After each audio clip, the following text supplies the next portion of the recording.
Today's guest is an absolute treat. We've got plant-based juniors, Whitney and Alex, who are registered dietitians and are all about helping parents to feed their kids more veg, more plant-based foods. Nowadays, 9 out of 10 children are not meeting their daily fruit and veg requirement, and 95% of children are deficient in fibre. This is based in the US.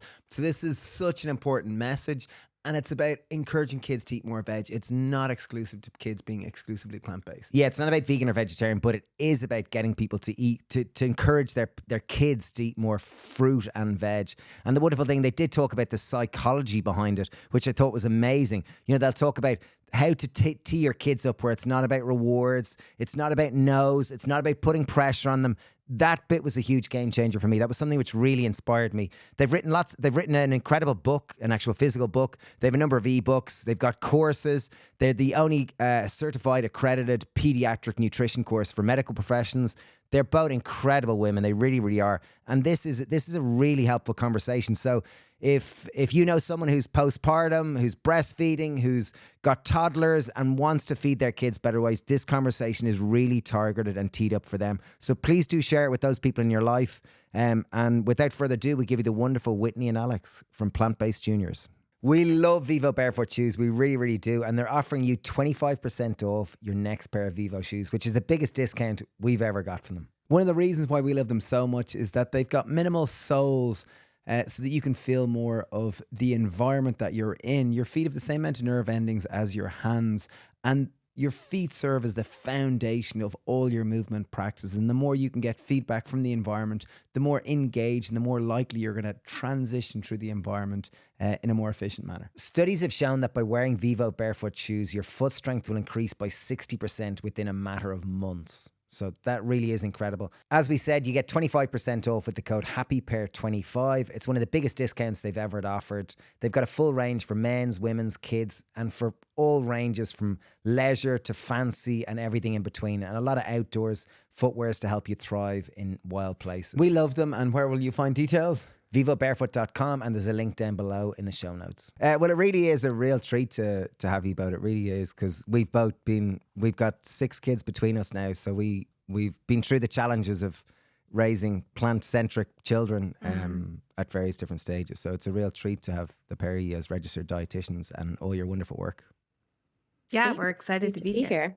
Yeah. Okay. So first one I'd love to jump into is what's the main question that everyone asks you? Like, there's probably, I'd love to hear what's the first one. One I'd love to kick off is, what's the state of play at the moment? Because nowadays, I think listening to you previous or doing some research, it was like there was 14% of kids or something around that were obese, and I'd just love to dig into that because I think that's just frightening. Yeah. Oh, God. I think that number is actually on the rise. Do you know what the latest statistic is, Alex? No, but I think it's probably right around there, maybe a little higher. Yeah, and it's different depending on the specific age group, obviously. But yeah, it's alarming. And rates of chronic disease are rising as well in young kids. Diabetes, type 2 diabetes is being diagnosed in younger and younger children. We've obviously known for a long time that atherosclerosis starts to build up in the arteries, even in infants. So now more than ever, it's a time to really focus on diet starting in our youngest population. And so when we started Plant-Based Juniors about 6 years ago, it was really well received. I think people were ready to try something new with their kids. I mean, obviously many families, yours included, had been doing it for a long time, but there wasn't a lot of evidence-based research out there.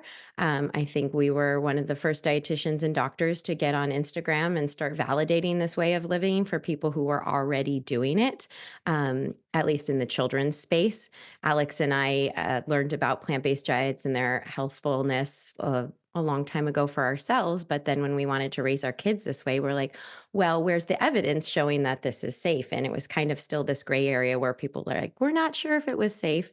But then in the past few years, studies like the Vici studies have come out really confirming that we see that plant-based diets in kids are safe. They're healthful. Kids have similar growth to omnivores and average growth among kids, and even slight benefits if we want to tie it back into the obesity and chronic disease crisis. So I think the tide is turning where people were more nervous probably 5-10 years ago. I think with the current research that's coming out, and hopefully more and more, those fears are being alleviated. Amazing. And your eldest kids are about around 6 now, are they? Yeah. Yeah. Mine's will be 6 in May. Yeah. Oh, 6 May. Okay. And what are like, because if you've been raising kids for 6 years and this has been your world, like plant-based kids, and this has been like the research, what are some kind of evolutions in your own learnings that you've unfolded over the last number of years? Because imagine over 6 years it's changed and your own perspectives have changed and things. When you started 6 years ago, you could have been all on such and such a nutrient or such and such a thing. And now 6 years into, you might have a better perspective on things. I always joke that I was such a good parent before I became a parent, and like A theoretical parent. That's God, I was so good. And the recommendations I used to make to clients before I had my own children and working in peds, it was like, oh, just do this. It's so easy. I don't understand why there's all this pushback. And Whitney and I always say it's so lovely, as we've sort of had this humbling journey sometimes to not only know the research, but then also really know how it is in real life with being with kids. And it's not always as easy necessarily to implement everything that we'd want to in practice, because hey, our kids are becoming a lot more autonomous and wanting their own things. And I think it does evolve. I think that one thing that we've really, I don't want to say necessarily evolved, but really have come to be a little bit more vocal about, is this idea that like everyone's welcome in sort of the plant-based juniors arena. And we really strongly want to have the message that 10% of kids in America meet their fruit and vegetable intake every day. I think it's something like 5% meet their fiber needs.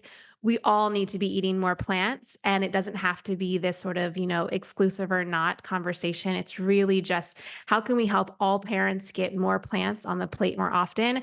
And I think that message has really resonated, and especially as our kids have gotten older and, we've dealt with picky eating phases and them wanting to sort of explore various foods. I think sort of this idea that we keep coming back to is like, if we can set the stage as early as possible for just having an abundance of plants in the diet, regardless of how kids want to eat on their own as they sort of enter into the teenage years and adulthood, it's sort of this strong foundation. And I think that a lot of parents have really resonated with that. And I don't know if we've necessarily started as strong with sort of that inclusiveness when we first started PPJs, but I think we've definitely evolved to sort of be a lot more like, everyone can do this and everyone should. And we really want all of us eating, like I said, more plants more often. Yeah, we found message. it very similar, a lot more inclusive. When we first started the Happy Pear 20 years ago, we were a lot more evangelical and a lot more preachy and righteous. And it was our Shawnee here who's producing the podcast. He always had the expression that you always attract a lot more flies with honey rather than vinegar. And that if you can include people, and we've often found the mantra, eat more veg, as opposed to thou must be a purist. A puritanical, righteous thing was just, it was no fun, and it was elitist and it was separate, whereas eat more veg is inclusive and everyone's like, yeah, cool, yeah. They don't really argue. You probably learned within your own home that doesn't work with kids. You can't simply say, this is what you're going to eat and you absolutely have to eat it and nothing else. It's, they have their own preferences and desires, and those change not only from day to day, but hour to hour. And so you just have to be a little bit more flexible with their needs and work within their individual profile. I think, like Alex said, that firsthand knowledge really changed a lot of the ways you come into it as a parent thinking, I'm going to do everything perfect. I have the knowledge, like we're going to execute this according to plan. And then you're like, oh, you're a human being. Like, I can't force you into this mold that I want. So, yeah. And even on that question, do your eldest kids go to school now? Yes. Yeah, they're both in kindergarten. Because there's a certain amount of control when they're in your own home and they're just exposed to your own circles and your own eating regime. But in my experience, when they go to school, that's when they're exposed to the greater food environment and parties and play dates and other parents, and Billy has this and Paula has that, and why can't I get this in my lunchbox, etc., etc. So how have you managed? Because obviously we're 100% online in terms of plant-based and as much plant-based as people can have. But the challenge we found as parents is when they get exposed to school and the greater food environment. How have you handled that, and what is your messaging to all parents out there who probably struggle with the same thing? Yeah, it's so hard, right? I mean, we always joke that like, gosh, we wish we could just keep them in this little bubble because, the day my son found out there was something called Doritos, it was like every day, like, why can't we have Doritos? Jack eats Doritos every day for snack. And it's like, oh shit. Okay, well, so I think every family is going to figure out what works best for them. Um, I sort of say in my previous life before I did peds, I was a eating disorders dietitian, and so I'm also pretty well aware of the data around restriction and really wanting to create a positive food environment. And so in my home, we eat a lot of plants. And if my kids want to eat those things when they go to their friends' houses, or on occasion if we want to have it in our house, I don't look at that as anything more than just sort of inviting my son to feel included with what his peers are doing, and still sort of having that strong foundation of a lot of plants. And I think that that works best with his personality. That works best in my home. But every family I think is going to figure out what that sort of ratio looks like. One thing I would caution on is I do think there could be some harm in sort of having it, if especially if your child is really excited and really wants to try those foods, and constantly being told no, no, no, or even being shamed or judged around them. I've seen the backlash of what happens when they're not around their parents, and when they finally do have access to those foods. And I think that's just sort of a possible way to set kids up to maybe have some really unhealthy, disordered sort of thoughts around food if they're not allowed to enjoy them in certain situations, if they want them. How do you balance that? Because I know, like with my children, I was always very firm, like managing their exposure to sugar. And nowadays, like my eldest is now 13, and today's Pancake Tuesday, and she's exposed to a much diverse food system or food ecosystem that's around. 50% of it is processed food, and Pancake Tuesday. She has her own money. She has her own money. She's got independence. She has her all own this type of phone. thing. She walks up to and back school. Yeah, She's exposed and to all her then friends. she's testing me, Dad, can we get Nutella for our pancakes? And I'm like, yeah, of course we can. And it's like, how can yeah. I include her as part of this food system, but also try to bring my own values? And it's such a challenge. How do you navigate that? Or how do you, even what would you, like you said, when there's hard exclusions that can often lead to bad food relationships, how does one manage that while still having values? Because I find it's hard. Like I want to be like, no. And then it's like, okay, I got to include, I got to, One of your lines in the book, I think, is, here's a plate of cookies, eat as much as you want. Which from two dietitians that started something called Plant-Based Juniors, you'd never think that would, and it's such a glorious turnaround. Could you explain that mentality? Yeah, in our book, we talk about something called structure versus restriction. And that really helps to embrace what you're talking about. At a certain age, you certainly can and should restrict. We actually recommend under the age of 2, in line with the AAP, that you limit sugar as much as possible, added sugars in the diet. And that's pretty easy with a toddler. I mean, not if they're out of your care a lot, but most of the time, especially Alex and we had pandemic babies for our second ones. And so our older sons, who were actually about 3 during the pandemic, they really didn't have candy until they were well past that age, because they were stuck in our house. We weren't out in the world. But the more they go out into the world, the more you have to loosen things up. And so, like you said, it's really important to educate them on your individual ethics and reasons for your choices, and really give them as much knowledge as possible, but also with the idea um, that they are independent creatures. And when they go out into the world, they will be able to make their own choices.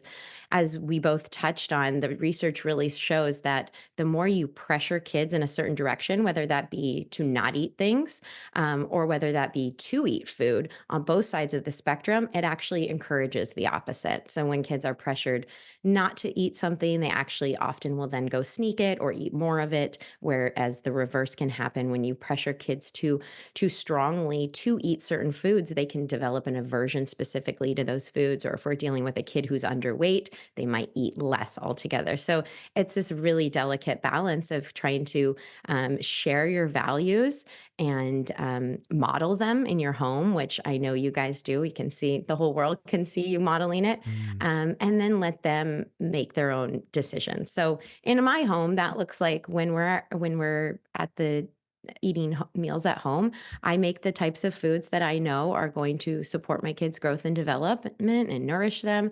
And then when they're out in the world, I step back. When we're at a birthday party, if there's cupcakes, if there's cookies, I allow them to have them. And then, like you said, on occasion, we may make a boxed cookie in the house, but usually we might be making an oat-based cookie in the house that has a date paste as the sweetener, or a banana. So I kind of have this flexibility that I know what's going on. I'm kind of doling out the structure here, but they're not as aware of it. So it's not like when they ask, "Oh, can we do ice cream tonight? Can we do cookies tonight? Whatever." And I say, "No, that's bad for you. We already had that this week." It's kind of like, "That's not on the menu tonight, actually, but I do have this other thing that we could have, or we might have that on Friday." So it's like you're kind of the what is it? The marionette, the puppet player up at the top who's coordinating, who's pulling all the strings, but they don't need to see that happening in real time. They just know that this is the way my family eats. These are the foods that we are familiar to our family, that my parents are modeling. And I can make decisions within this sphere. So maybe at home, I'm not getting Doritos because we just don't have them around. Yeah, Yeah. it's That's how I deal with constant it. challenge. We opened one of Ireland's first juice bars back in 2005, and juicing is one of the quickest ways that you can build your immune system. The main juicer that people use is a centrifugal juicer, and through heat, there's often enzyme loss and vitamin mineral loss. Ideally, the best juicer you can use is a masticating juicer. However, often they can be fiddly to clean, difficult to use, and just often not worth the hassle. We partnered with Namawell Juicers. They are incredible masticating juicers, next level. And the J2 juicer, really, the quality of the juice is incredible. They've solved all the problems that are typically associated with masticating juicers.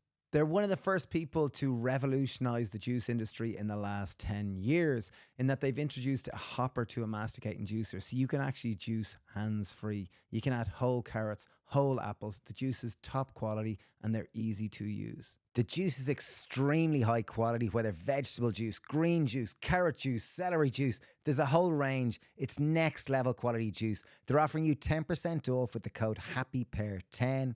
That's Namawell Juicers. There's a link down below, and we couldn't recommend it more. It really is a game changer in terms of juicing. One thing I would also just sort of advise parents to, because it does get harder, as you alluded to, as your children get older, right? Like my son, for the most part, even though he's 6, like I'm driving those meal buses 99% of the time, except for the occasional play date or the birthday party. Like he's under my home. He's not going to the grocery store by himself. He's not, He's under your regime.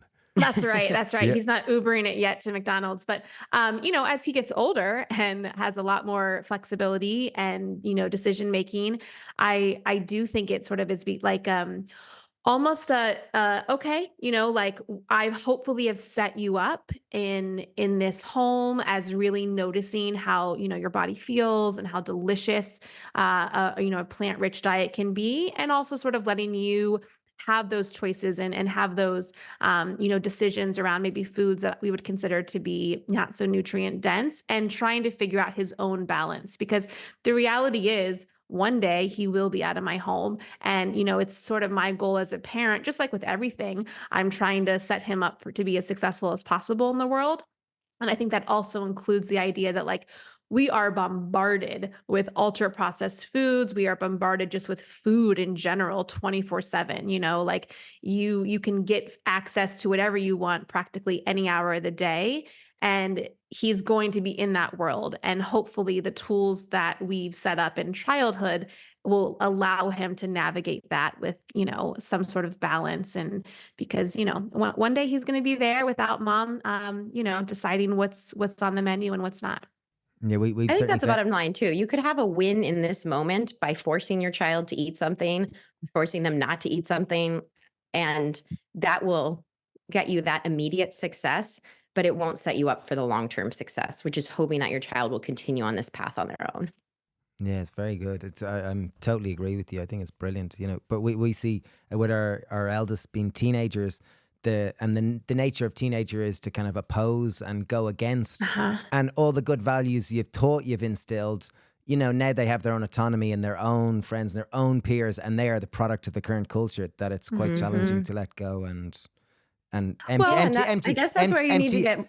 Empty your daughter's bin full of so many junk wrappers, and you're kind of going, oh my goodness. That's happening with my kindergartner as well. I mean, I remember the first time I sent him to preschool, and he went to a really, a great school, evidence-based with the education. And the first day I said, what'd you have for snacks? And he said, graham crackers, just a ton of graham crackers, nothing else. And I was like, okay.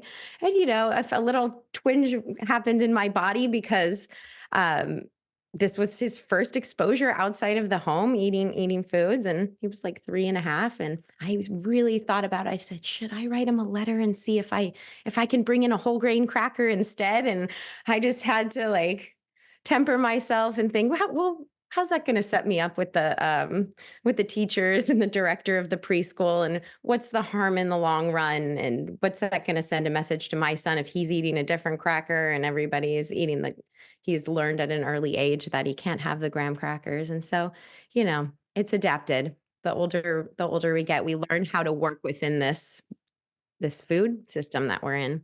Oh, totally. And it kind of goes back to that expression that it takes a village to raise a child, and that we're part of the village, but ultimately there's this greater food environment. And I think that's how do we as individuals who really believe in people eating more veg, how do we start to create more ripples? Because it's very challenging given the current food environment where just processed food is everywhere. People are very disconnected and feeling, could be feeling sad, lonely, having a bad day.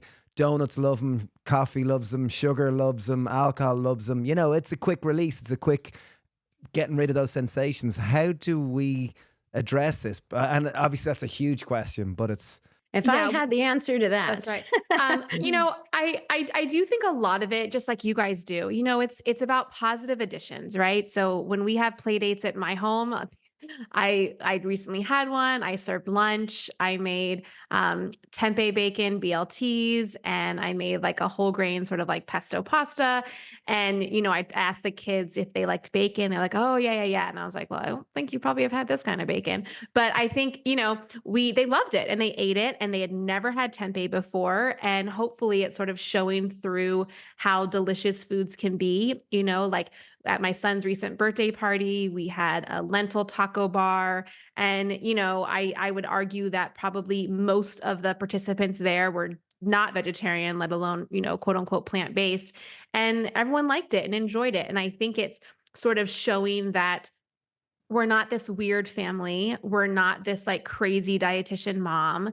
It's just how delicious and fun these foods can be. And I think afterwards, a lot of the parents were like, "Hey, I cannot believe my son ate those tacos. Can I have the recipe for that?" And I think when you're talking about ripples, that's really where it starts, because I do think in talking to a lot of families over the years, they're nervous their kids aren't going to like these foods. It's new to the parent. So they feel like, oh, I can make these decisions, but they're still so worried about the nutrition for their kids. And they get so much sort of erroneous messages about the needs for lots of dairy and meat for iron. And so they think okay, well, maybe I can make these choices, but not my kids. I don't want to mess up that growth and development. And so I think a lot of it is hopefully the education that we're doing on Plant-Based Juniors to sort of, reach that wider audience, but also in our day-to-day connections to showing parents that this isn't so weird and crazy. These foods are really normal and delicious. And hey, your kid also likes them. Yeah, it's brilliant. Well, I'd love to move the conversation and make it more like a lot of our listeners are parents or people that are involved with children, and a lot of them, some might be plant-based and some might be wanting to eat more this way, and some mightn't have had kids yet and are wanting to have kids. And I'm just wondering, what are the obviously there's calcium and iron and protein and calorific density or calorific load. These are some of the things which people go, right, if I'm considering my child eating plant-based, they say their kid is somewhere between 0 and 3. Like, what are the main tips that you give parents that are planning to move in this direction? And they don't need to be exclusively plant-based, but just the basic things which they need to know. Sure. I mean, we can touch on like the highlights of things to know for people considering going plant-based or those who already are. Um, I think this kind of ties into what we were just talking about. Is maybe for some people, they're going to have to change their perspective of what they think a plant-based diet or an optimal plant-based diet looks like. Because a perfect plant-based diet for an adult, which could feature uh, low-fat foods, focusing actually on uh, what's the word I'm looking for? Lower calorie foods, which can be a benefit of a plant-based diet for many people, depending on what kinds of conditions they have or they're trying to treat. All of these things actually could be a detriment on the side of a child. So, like you said, we really want to focus on nutrient and calorically dense foods. And that means high fat foods, which is harder to find in plants, which are naturally low in fat.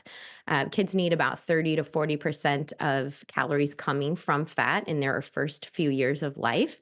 So, prioritizing those types of plant based foods, things like avocados, olives, plant oils, nuts, seeds, nut butters. These are all things that are going to be able to provide that healthy fat for brain and overall body growth in the early years of life, and something that's a little bit different from an adult diet. So that's one of the things we caution against too, is parents that are headed into this who have learned about a whole food plant-based diet, which is often naturally low in fat. We just want to kind of raise that flag and say the exact way of eating for you may not be the perfect way of eating for kids, or won't be if you were intending on doing a low fat diet. So, kind of focusing on the plate. Supplements are important. The only one that is an absolute necessity for plant based kids is B12. The rest of the nutrients can be obtained in other creative ways throughout the diet. However, we do. Like to let parents know, and again, this ties back into our earlier conversation, that fortified foods and processed foods, not highly processed foods, but somewhat processed foods, can and should be a nutritious part of children's diets, whether they're plant-based or not. There are certain nutrients like vitamin D that are difficult to obtain in the diet for omnivores and plant-based kids alike. And so foods that are fortified in vitamin D, as well as supplements, are often necessary in order to meet needs for those nutrients. I was just going to add on that one because I know, like my wife's breastfeeding. We have a 6-month-old, and I Mm, know breast milk is about 40% fat, like for brain development and for food exactly. storage and whatnot. So it would, it's not surprising that, up So to the breast age of milk is, 3. it's the perfect food. It's designed to meet the needs, the optimal needs of a baby. And we can kind of look to that as like what kids need in the first few years or the first 6 months of life.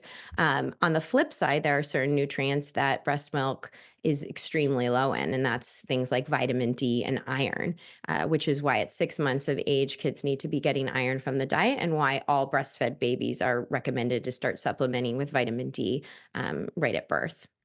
Mm. Yeah, I think for a lot of parents, it's sort of switching this mindset a little bit. Like what is the goal of growing of childhood? It's growth, right? We're trying to take an infant to be a woman or a man, which for an adult, we don't need to focus so much on growing our bodies, and so it really can be a different mindset where we are prioritizing calories, like Whitney said, we are prioritizing fat, other nutrients that are so important for development, iron here in America is, the number one nutrient nutrients of deficiency, and that's true for all diets. Plant-based kids actually tend to get a little bit higher levels of iron when we look at survey studies, but there's an issue with absorption. So that's one of the nutrients that we really try to educate parents about, just because iron is so important for cognitive development.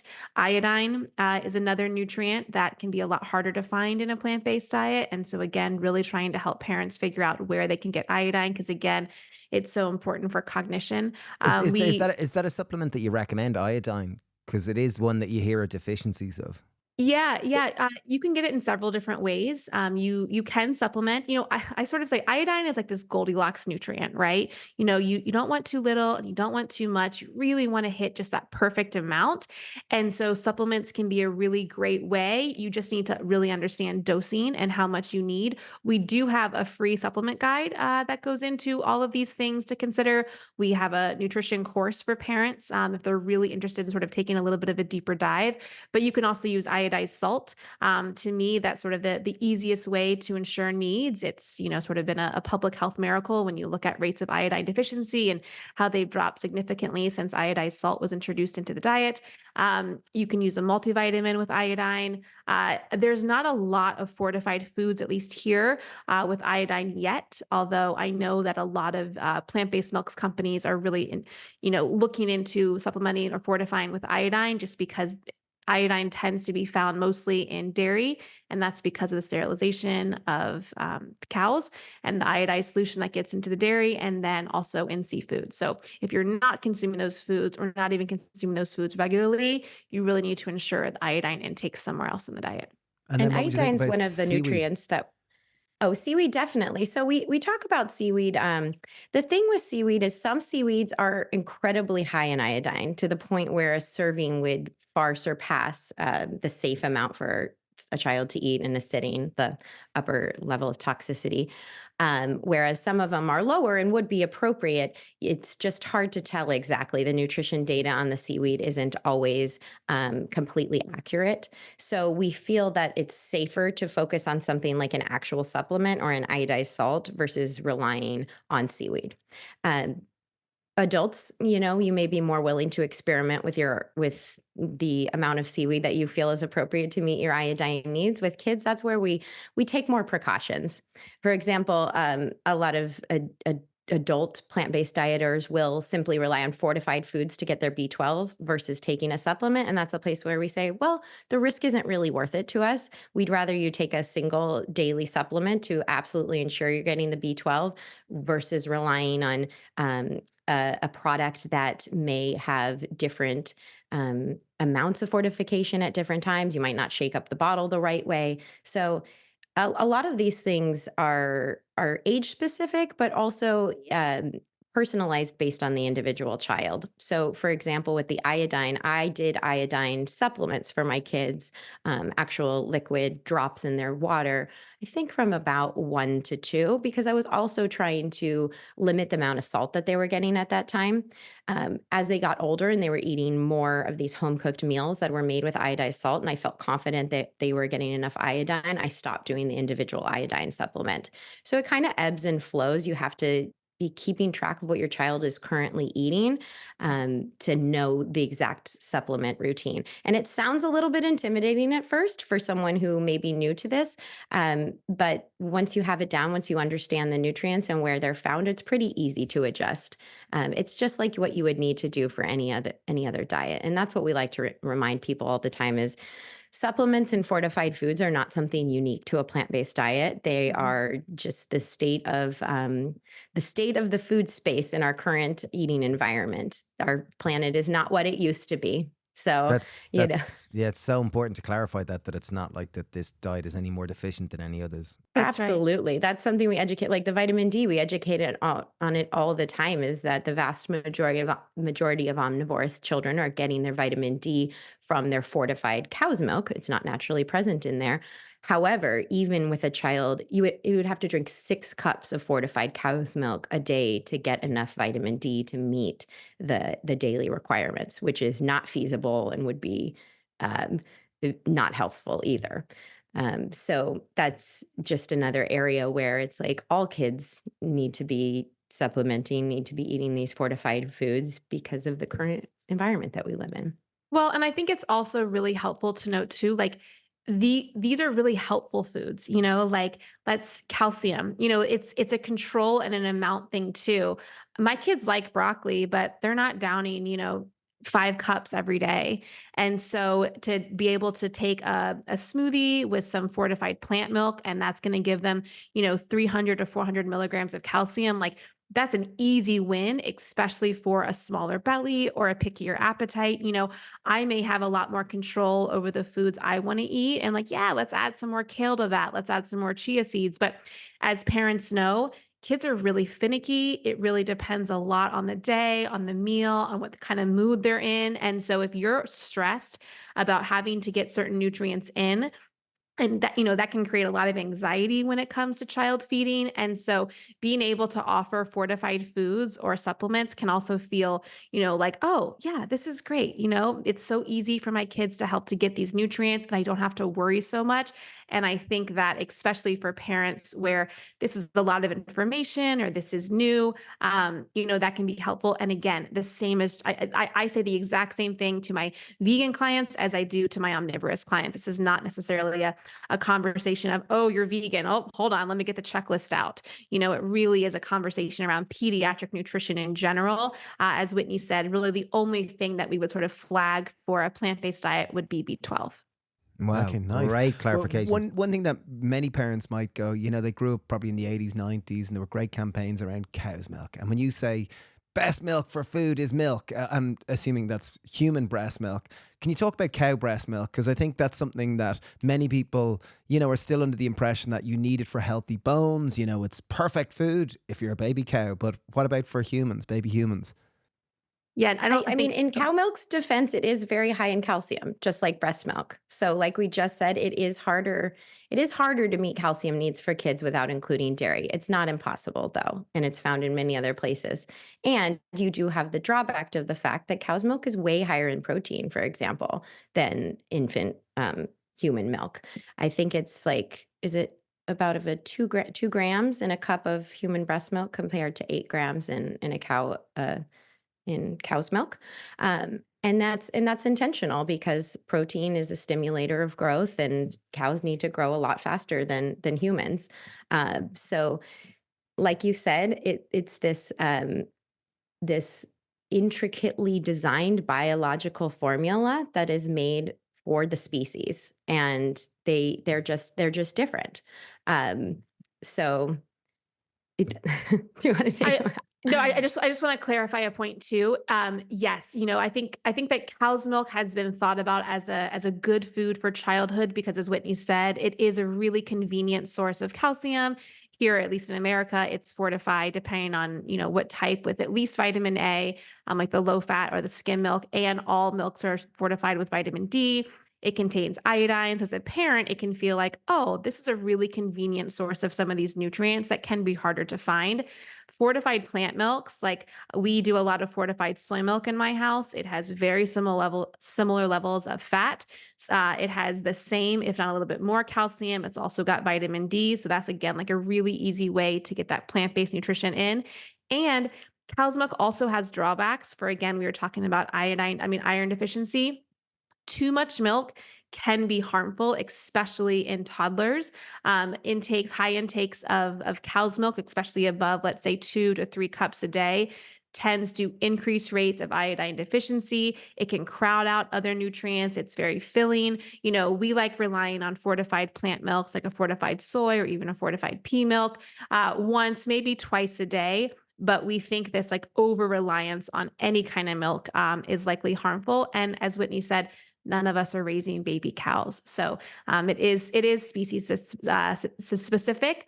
And, there are some nutrients that I think as dietitians, we would be like, yeah, of course it contains that, but it's not the only place it contains that. And so if you want to raise your child dairy free, whether it's talking about the environmental impact of raising cows for, whether food or for their milk, the ethical impacts when it comes to that, the potential downsides of health benefits, it's very easy to also get those other nutrients when it comes to plant foods. Brilliant. Could you do a quick sales pitch? Because you've been doing this for years. Like you really have. There's loads of parents listening that are going, okay, this sounds kind of complex. I've got to balance nutrients. I need to remember iodine. And what's that other one I need a bit of? And I need a bit of this one. Like, could you give a bit, like just a 2-minute sales pitch of why a plant-based diet is so beneficial for kids? And it doesn't need to be exclusive, but just to recap again for anyone listening about how important this is. Yeah. I could you want to pitch? Yeah, Okay. sure. A plant-based diet has been shown across the board to set kids up for lifelong success, whether that is if we're talking about an increased intake of fruits and vegetables, which Alex noted most kids in America, probably worldwide, are not eating enough of. Plants are the only foods that contain fiber, which more and more we're learning about the widespread effects of fiber in the body, whether that be for immune health or brain health or metabolic health. Um, Eating a diet rich in fruits and vegetables and plants overall has been shown to achieve, as I said in the beginning, similar height and weight growth compared to omnivores, while at the same time, plant-based kids are typically more likely to fall within the so-called healthy body weight range. And as we talked about, obesity is on the rise, type 2 diabetes is on the rise. So while we don't have the same hard data that we do for adults on the chronic disease prevention, we see that all the parameters that are related to a reduced risk of chronic disease are being met in a diet, in a plant-rich diet earlier in life. So we can say with a lot of confidence that it likely sets you up for a reduced risk of chronic disease later in life. Um, so the health effects are there, the safety is there. And the difficulty, it's no more difficult than any other diet. As we said, you can have nutrient deficiencies following any type of eating pattern. You have to put a little bit of thought into meals if you want to balance your child's plate. It's just kind of a switch on which foods contain which nutrients. So it's not any more difficult. It just takes a little bit of a tweak in your thought of what is a protein-rich food. It's going to Yeah. mean something different on a plant-based diet than it's going to mean on an omnivorous diet, but it's not difficult once you learn what those foods are.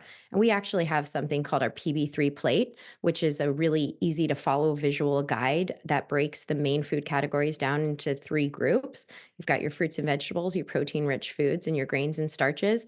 And that's our simple way of showing parents, as long as you pick a food from each of these categories, and you're taking the supplements that you need to take, which is easy to figure out as well, you're doing your job and your child will be thriving and eating an optimal diet.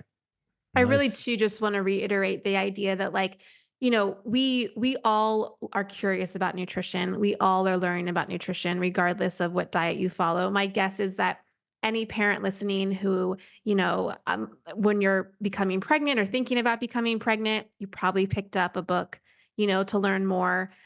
When you're starting to, raise your children, same thing. You're probably, looking around. So this idea that like you have to have all of this knowledge to raise your child plant-based is not correct. It's just sort of this idea that you do need to have sort of a basis of understanding of where various nutrients are found in certain foods. But again, that's true with all diets.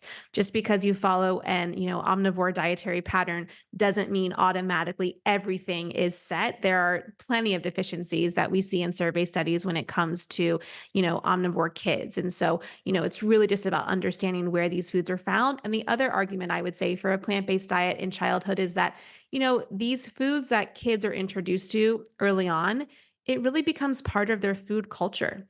My guess is that a lot of us still hold on to some of the foods that we were first introduced to, that we ate all the time as children, as part of family meals. And so the earlier that we can normalize these foods, the earlier that we can make these foods part of, the everyday diet, and that they're not weird, or not different or not, uncommon, I think really helps to set the stage. Think about how many adults, came to love Brussels sprouts late in life.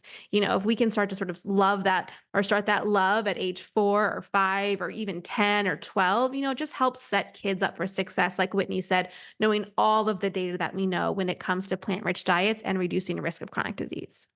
Yeah, love it. Great one. Well, what do you think of the idea? There's a Tanzanian tribe, I forget the name, that Hadza? the Hadza tribe. Yeah, they're exposed to a much greater diversity of foods. They have approximately 400 different foods in their plate, and they tend to very much eat in the season. And it could be honey for a week, and then it could be greens the next week. And what do you think of that as an approach towards food when one lives very close to their ecosystem and very close to their environment, and they're very much eating as their environment provides, versus nowadays our industrial food system where very few of us are actually connected to food production or food foraging or food finding? How does The That seasonality of that, I'm sure, is important, but I think there's less research specifically on that. What strikes me when you mention specifically the Hadza and those type of eating patterns is more the scarcity. So, they eat loads of honey. They'll have liters of honey throughout while they're out foraging. And to us, and with all the messaging we get about added sugars, that seems like, oh my gosh, that's absolutely the worst thing you could ever do. But then, like you said, they may go weeks without finding the honey again. So it's like, it's about the balance of not having a continuous stream of these really calorically high foods at all times. It's the availability, the constant availability of calorically rich and often more nutrient poor foods at all times. I think that really sets all of us up for failure, is that it was that scarcity that they face. So it all kind of comes together with the different types of food that they're eating at the time. They're never eating a massive amount of all the things at all the time. And I would say, where possible, in involving kids in where food comes from, I think is really helpful, especially, none of us live where the Hadza are. And we do, unfortunately, our food environment is so different and there is no scarcity. Like I said before, I don't care what time of day it is, I could probably get access to loads of food, whether it's delivered right to my door, whether it's the 24/7 grocery store. It's we are living in a very different food environment. And so I think where possible, if you're able to garden, it can even be something as, small as, it's very cold here in St. Louis, but we have a little like herb garden in our kitchen. And my kids love to help like pick the basil, even in winter. In the summer, we have a nice garden and they go out and they help to, forage the food, even if just right in our backyard. I think the more that you can expose kids in those ways does help them sort of connect to this idea of like where food comes from, and being involved in it. Because otherwise, if it's just always, served to them, or it's only found in the grocery store, I think you can have sort of those disconnects of what food looks like when it's actually being grown. And also, I would argue too, I mean, this is completely anecdotal, but the foods my kids grow, they are so excited about, and my son, I would definitely not call him a salad lover, but in the summer, he's out there eating arugula in our garden and he's eating, kale out there and he loves it and he thinks it's so fun. And it's because he feels like he grew it. And so, especially for parents of picky eaters, I would say having those sort of exposures that are really low pressure and really fun for kids can also make some of these, foods we want our kids to eat more of more exciting. Brilliant. And cooking, getting them in the kitchen with you, that's another form of exposure, and having them get invested in their food. You could take it back to the cookie example. There's a big difference in them taking a package of Nabisco or whatever off the shelf and immediately ripping it open and eating 10 cookies versus spending the laborious process of being in the kitchen with you and grinding up oats in the blender to make your flour, and going through the whole process. That's going to create a much greater appreciation for the food, and connection to it, which hopefully would pay off. Yeah, yeah, good one. There was two words that you said there that I'm sure lots of people listening went, oh, boom, I want to know more about that. One was protein and one was picky eaters. And those are two things that I'm sure everyone listening who's got kids goes, like, your kids go through picky eating phases. What advice to give to people about that? And could you talk about protein? I know they're very different things, but Yeah. I can take protein and you can take picky eating. Okay, great. Yeah. You want to go first? You can go. Okay. The first thing I'll tell parents is that picky eating is totally normal. It is developmentally appropriate. And what we mean by that is uh, we are all innately drawn towards very sweet, very calorically dense foods like breast milk, like carbohydrate foods, because we know those tend to be historically safe foods. The more poisonous foods, when we were back in the caves digging around for what was nutritious, tended to be more bitter and something that was easily adverse to our taste buds. So it's very natural for a 2-year-old to want very sweet, very carbohydrate foods and be less excited about more bitter foods, which tend to be vegetables. So, you know, you're fighting against biology, parents. It's nothing that you are doing wrong. It's definitely hard, but there are some things that you can do to help to lessen it. The first thing we would say too is that picky eating is also very personality dependent.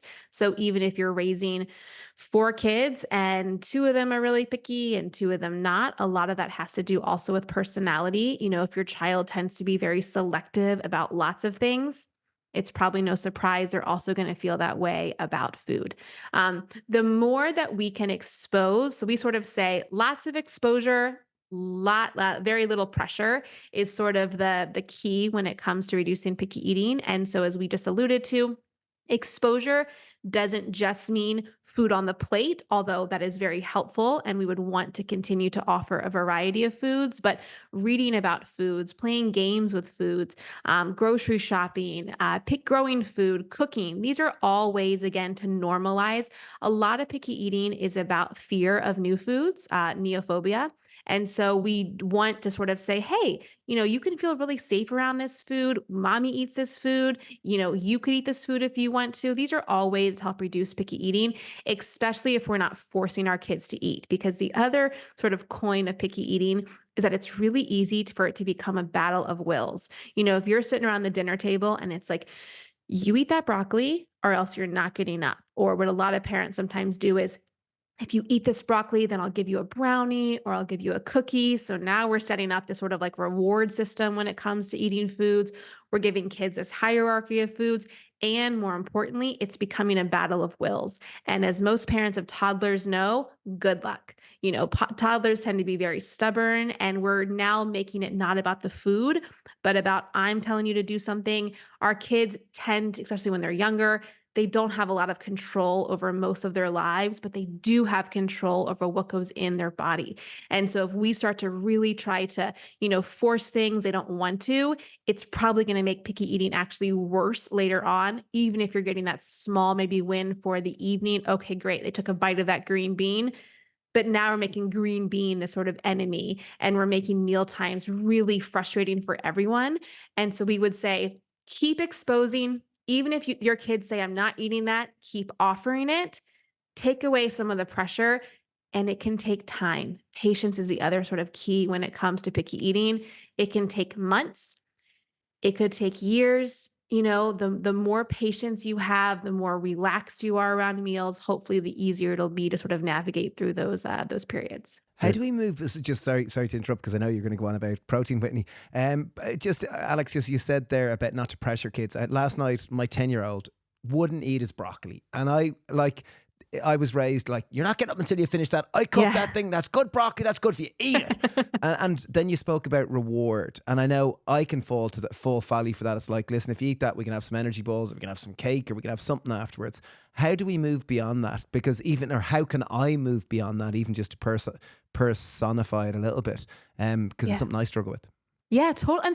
And listen, I think most of us were raised that way. I always joke, like, I was raised in a big Italian household. I mean, you cleared that plate before you were able to do anything. I don't care if you were full. It was like, do you know how many people are starving outside? Like, eat, Yep, we had that guilt. Yeah. Oh, good Catholic guilt, right? So I think that a lot of us are sort of trying to break that cycle of what we were raised with, what we think is appropriate, and what we're doing with our own children. And so lots of things. One, I would say it's personality dependent too. If your child doesn't seem to be fazed by, hey, try a bite. Some kids do sort of like the encouragement, especially if it's made to be a game. And I'm talking a little bit about younger kids too. If it's like, oh my gosh, I bet you can't crunch this broccoli as loud as I can, and everyone's doing it at the table. That's a little bit of pressure, but it's fun pressure. And some kids really like that, and it's really fun. And I would say if there's no sort of downside you're seeing, great. When the pressure becomes an issue is when it becomes more of that like battle of the wills, right? Where the picky eating really elevates above just the nutrition.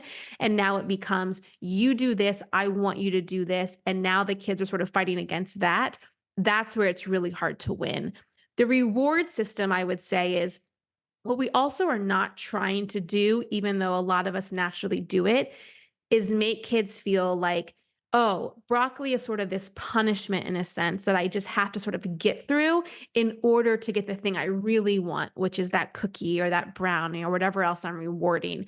And so it can set up this idea that, like, oh, my parents want me to eat broccoli, not because I think it's delicious or not because of anything, but just because I'm being sort of forced to do something I really don't want to do so I can get what I want. And we want to sort of try to not make food a reward in general because, food a lot of times, people as they get older, they can have emotional relationships with food. They're soothing with food, they're comforting with food. And if those sort of relationships are really constantly sort of, promoted day after day in childhood, it can be a lot harder to break them as they get older. So we would sort of caution against using food as a reward for lots of things, not necessarily linking foods, but oh, we've had a really bad day. Oh, let's go make cookies to make the day feel better instead of just like, oh, today was tough. I'd like to make dessert and not coupling them with like this happens and then you have to have this food or this thing happened and now you don't get to have this food.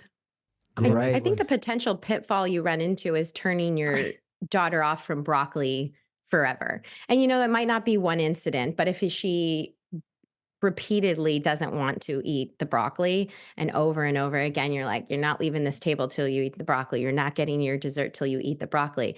It can start to ingrain these patterns of dislike for this particular vegetable. I give the example of my mother-in-law who absolutely will not eat carrots, peas, or corn in anything because she was forced to eat it as a child repeatedly. And even as an adult who has a very diverse palate other than these three foods, she won't touch them. It's like become um, this sore spot for her that like is deeply ingrained in her brain from childhood. And so that's an extreme, obviously. And again, this is where it goes back to temperament. If you've got a highly temperamental child, it does have that potential. It does have that potential of creating this really negative association. If you've got a child who's more flexible, who usually likes broccoli, and you're like, come on, eat a couple of bites of broccoli so we can have we'll have our dessert later, that's a lot less likely to do harm. So it really depends on the intensity of the situation, how often it's happening, and the temperament of your child. And that's where the judgment as a parent comes in. Where can I push a little? And where is this potentially going to create that harm? The psychology behind it is brilliant. Like it's really it's so interesting to get into. It really, it's brilliant. So sorry. You were going to talk, Whitney, about Yeah, protein. So I think you Oh, guys yeah. asked in the very beginning of our conversation about one of the most common questions or concerns about plant-based diets for kids and protein. It rings that bell. It's always like, where are the kids going to get their protein? I just did an Instagram post the other day of a day of eats of my 5-year-old son, and he actually got 50 grams of protein in the day without me even trying. This was just like normal foods, wasn't even thinking about it. The RDA for his age group is 19 grams. So that's more than double, probably about 2.5 times the amount of protein that he needs as a base requirement. And that's what we see in research as well. Vegans, vegetarians, and omnivores all tend to get more than double the amount of protein recommended for their age group. So protein is abundant in a plant-based diet. It's found in every single whole food, no matter what whole food we're talking about. Coffee has protein. And if you consumed enough coffee, you might be able to meet your protein needs. So it's really about eating a diverse array of protein rich foods. They're a common misconception I'm sure that you guys hear all the time is that plant foods are lacking in certain amino acids that are essential for our growth and development. That has long been disproven, but somehow still constantly comes up in the media, even from other health professionals. Just like every whole plant food has protein, every whole plant food has all 9 of the essential amino acids that our bodies need for growth. They're just in varying amounts. So if you were to eat one type of protein containing food, and it was one that was typically a bit lower in one of the amino acids, and you only ate that food, then you might run the risk of not getting enough of that amino acid. But if you eat a diverse array of protein rich foods, you will very easily meet your protein needs, whether you're an adult or a child. And again, we've done nutrition analyses on different types of diets and seen that when kids are eating enough total calories for their age, that they naturally get the amount of protein that they need and the amount of amino acids that they need. great Um, one. So again, I'll circle back just in case anybody new is listening. Protein-rich foods include things like beans and soy foods and nuts and seeds, and even whole grains, which are typically classified as a carb, are pretty rich in protein. So a slice of whole wheat and actually white bread as well has about 4 to 6 grams of protein. So you can imagine you get 2 slices of bread, a tablespoon or two of peanut butter, and you've exceeded the RDA probably for a 1 to 3 year old and almost met it for a 4 to 8 year old. So it's really Wow. not difficult to meet protein needs. It's about kind of changing our perspective on what a protein rich food is, and then just intending to add one to each plate or each snack. So I talk about we need an awareness of protein, but not an obsession, which unfortunately is the current food climate, I think, definitely in our country. I don't know about yours, Oh, but it's there's a global. major It's obsession with protein. absolutely global. It really, really is. Yeah. Could we move the conversation on to baby led weaning and that aspect? And did you both do that with your kids? Are you believers in that? What advice do you give to parents that are, into this phase where they're starting to introduce real food to their kids? Or Yeah. solid food? Solid food, yeah. Yeah. So lots of things like baby led weaning. I loved baby led weaning. Actually, Plant-Based Juniors was sort of quote unquote founded a little bit because of baby led weaning. When I was pregnant with my son and was super excited about baby led weaning, and every single book I bought talked about the dangers of being vegetarian and not having all of this meat for your child to sort of gnaw on. And I was like, well, I'm not doing that. And, Whitney and I were talking, and it was like, okay, we need Classic to examples are babies gnawing on just, a chicken sucking bone or on, a steak or big piece of whatever. steak. Yeah. Oh, well, that's not happening in my house. So we figured, okay, there's got to be parents out there like us who want to do baby led weaning, or maybe you're even confused or have questions about starting solids because there is such a focus, rightly so, on iron. But again, as we've mentioned, iron is not just found in meat. And, we really started Plant-Based Juniors as sort of this idea around creating education for this topic. And it's grown, so much over the last 6 years. But uh, baby led weaning is so I think any way you start solids is great. There's no right or wrong. You can do a mixed approach. Sometimes in the baby led weaning community, there can be these like really strict rules on you can't do purees and you can only serve solids. And, there's no research to support that. Babies are really smart. They know when they're being fed puree and when they have to sort of, munch a little bit more. And so as long as you're serving safe and appropriate food, there's really no increased risk of choking, even with a mixed method. So, I think for parents, it's really figuring out what works best for them and also what works best for baby. Some babies developmentally might have a harder time in grasping the food, in self-feeding. And so if it becomes really frustrating, then, there's nothing wrong with serving purees and vice versa. If you feel like, oh, I want to be able to serve my child a little bit of the food I'm making for the family, especially if you have multiple kids, it can just be easier to sort of say, I'm making one sort of family meal and cutting and serving the food appropriately for my infant to sort of feed themselves, that works too. So, This is an area where personally I had to shift my perspective on theory versus practice. My first son or I only have one son, but my first child, my son, was extremely temperamental. And I was gung ho to start baby led weaning, which I'll define really quickly for anybody who oh, doesn't sorry. know what it is. It's basically this idea of letting baby feed themselves starting day one at about 6 months old, instead of offering pureed foods on a spoon where the parent holds the spoon. You're offering palmable foods that baby can actually pick up with his own hands in a soft, safe, appropriate form, and then they will mash with their gums.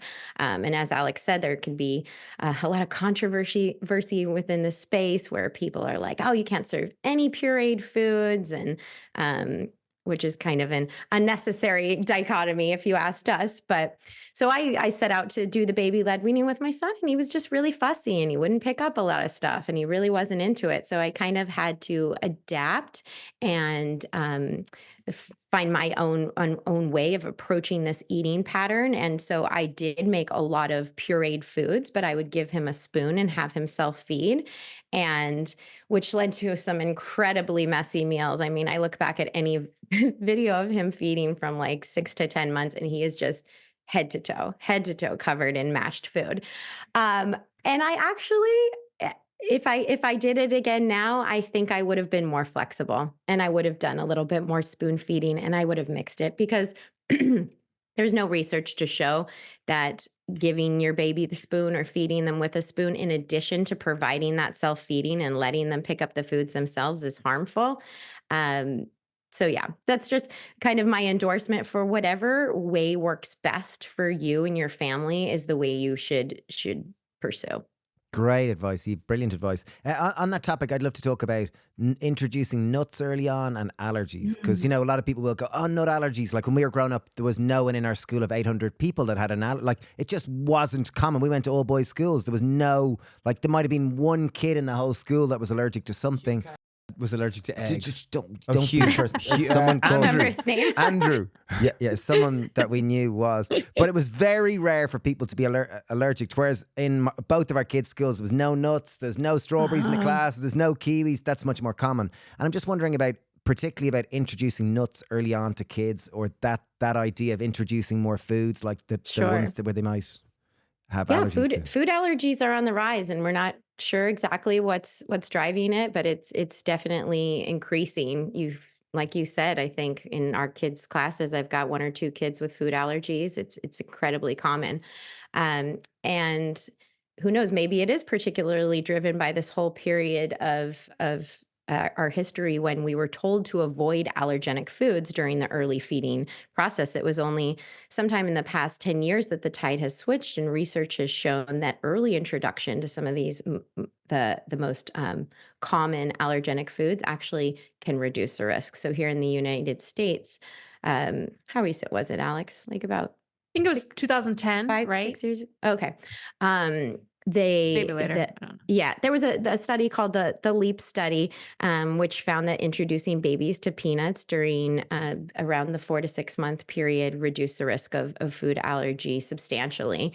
And now that is the recommended protocol for all babies. And the exact time on when you should introduce nuts depends on your food allergy risk. So babies that have a higher risk, these are babies with severe eczema, or an already known other food allergy, such as an egg allergy, should be introduced to nuts during the 4 to 6 month age. And then all other babies should be introduced to nuts at 6 months or beyond. But this idea of holding off on allergenic foods in the hopes that that will reduce food allergy has been completely flipped on its head. And now we Wow. should be giving our babies allergenic foods early and often. And would that be nut butters rather than actual nuts? Because you know they don't have teeth and they can't really chew. Right. Like, so is it more Yeah, like please. trying to give them a bit of almond butter, or peanut butter, or something? Please do don't not give your babies baby a whole walnut. walnuts. Yeah.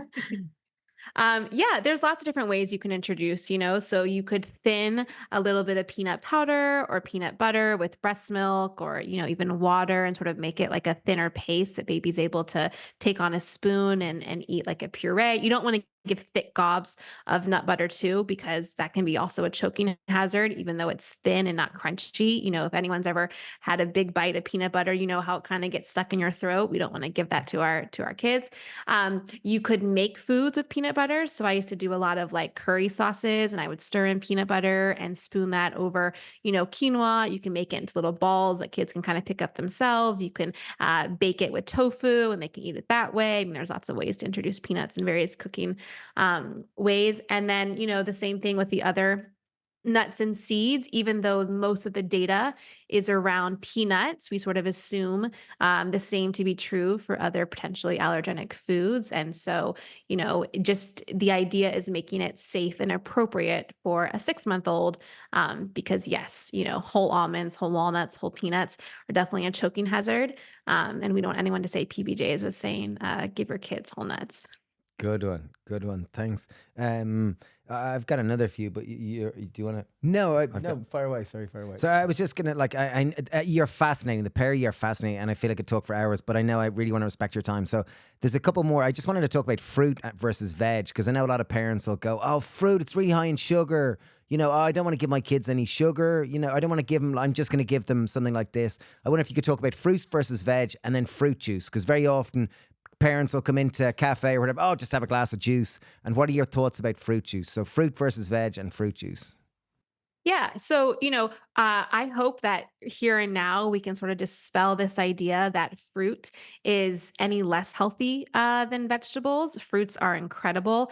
There is something, I mean, this is more for adults, but something called the fruit obesity paradox, where actually the more fruit that one eats, the BMI, body mass index, weight tends to be actually lower. So, I think that people think fruit is the same thing as a cookie or, a cake when it comes to sugar content. And that is not true, whether it's because of the fiber content, whether it's because of the antioxidant content, probably a combination of everything of how fruit is packaged.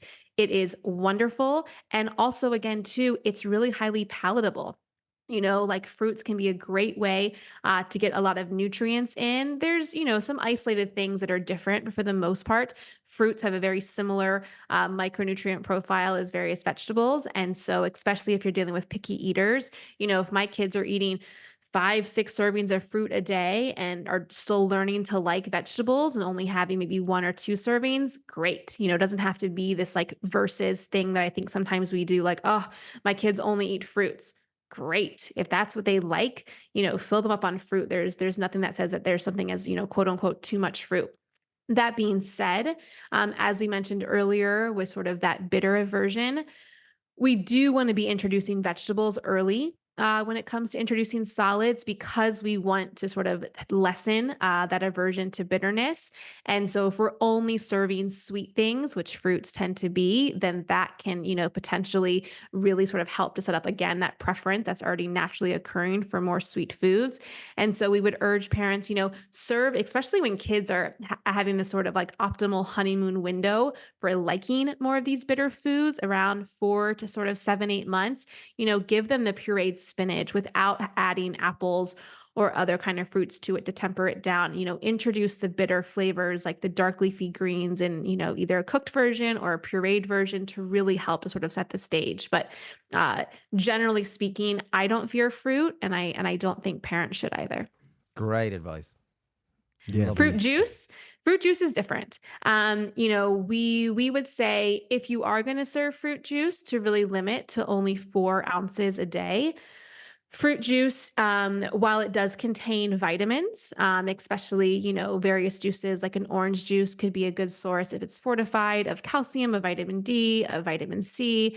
We all know those nutrients are important. It's also really easy to overconsume. There can be the potential, especially for smaller stomachs, to fill up a lot on fruit juice. And now we're displacing other nutrients. And the reality is, too, when we're talking about sort of the health benefits of fruit, it is that sort of whole fruit that we're studying. And that means, the fiber, not stripping it down, which fruit juices tend to be. We're big fans of smoothies in my house, especially for hacking in some of the nutrients, like I make a pretty loaded smoothie for my kids, and it's got kale and it's got hemp seeds and chia seeds. And these are foods that might not be, their most favorite in their whole form, but they'll enjoy them in smoothies. And that's different because everything's still going to be intact. Fruit juices, we serve them occasionally, but we don't think it's a food that needs to be sort of served very often or thought the same as whole fruit would be. Great ones. Yeah, Lovely. brilliant. Yeah. And for anyone listening, 4 ounces is 100 mil. Because over here in Europe, it's Oh, yeah. mils. Sorry. I don't It's know about all those 100 mil. conversions. Yeah, Yes. that's about 100 mil. I've really enjoyed this. You're both brilliant. You really, really are. I think your message is so inclusive and so important. I think more than ever. It's We all glorious. need to feed the children in our community with more plant-based foods. I think it's so important. And you run some courses, and is it 2 books out? I know you definitely have 1 book out. Because I And you've a looked great at it, blog. my sister-in-law, Yashim, she's given it to me a number of times and shared it Oh, with me. It's nice. beautiful. We've got one hard copy book. It's the Plant-Based Baby and Toddler, which really covers everything you need to know about nutrition up through the first 3 years of life. And then we've got 3 or 4 ebooks, which are predominantly cookbooks for different stages. We've got Easy Dinners for Busy Parents, which really teaches you a bunch of recipes to get food on the table in about 30 minutes or less when you're just coming home from work and the kids are going nuts for food. So we've always got one of those in our back pocket. We've got a nut-free ebook because we talked about nuts a lot. They're super nutrient dense. We love them, but not all schools allow them. So our nut-free lunchbox book gives you lunch and snack recipes that are balanced meals, plenty of protein without any nuts in them. And then we've got our courses. We've got one for professionals. So if you are a doctor or a dietitian or any health practitioner that works with kids and you want a crash course on pediatric nutrition, we've got our pediatric nutrition for health professionals. And then we've got one for parents, which is plant-based nutrition for parents, right? I'm saying it's plant-based nutrition for kids. Your A to Z guide is the parent guide. And then the professional course, I also just want to emphasize too, it's a pretty, in-depth.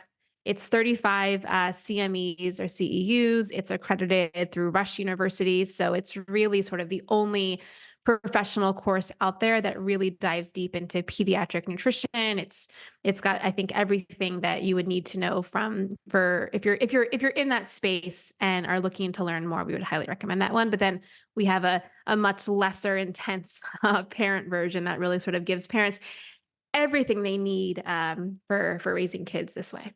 Geez, great job. You guys are doing amazing. You're awesome. You're amazing. You're powerhouses. You're brilliant. Thanks, guys. We would say the same. I'm constantly scrolling your page, just drooling over all of those incredible recipes. Thanks a million. Great. Well, thanks a million. And inspired to start some sourdough. Yeah. Great. Yeah. We were doing that tonight. I got some 2 doughs there proofing in the proofing box. We've got a sourdough bakery, which our kids eat a lot of, so. That's awesome. I need to get back into it. I was so there in 2020 and I feel like, it's sort of lessened, but God, I do. I miss those days. So maybe I'll be inspired to go start up my starter that's sitting in the back of my fridge.